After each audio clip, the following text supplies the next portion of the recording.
Drejtoria Rajonale Operatorit të Sistemit të Shpërndarjes Shkodër ka shpallur hapjen e garës për lidhje unazore për fiderat 18 dhe 19 në stacionin 110-20 10 kV Lezhë.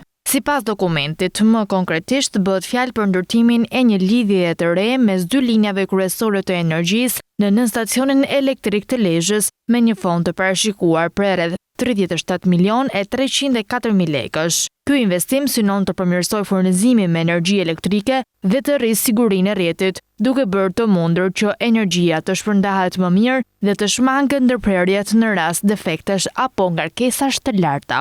Sipas dokumentit në Agjencinë e Prokurimit Publik, të gjitha pajisjet që do të përdoren në këtë projekt do të jenë të cilësisë së lartë në përmbushje me standardet ndërkombëtare. Për më tepër, pajisjet do të jenë të qëndrueshme, duke përballuar ngarkesat, si dhe duke funksionuar pa probleme edhe në kushte të ndryshme klimatike. Një rëndësi e veçantë është kushtuar edhe elementeve mbrojtës, të cilët shërbejnë për të parandaluar dëmtimet në rrjet. Sipas dokumentit, këto pjesë do të jenë të forta, të qëndrueshme ndaj kushteve të ambientit dhe të mos konsumohen shpejt. Gjithashtu, ato do të reagojnë në kohën e duhur në rast të problemeve, duke ndërprerë qarkullimin e energjisë për të shmangur dëmtime më të mëdha.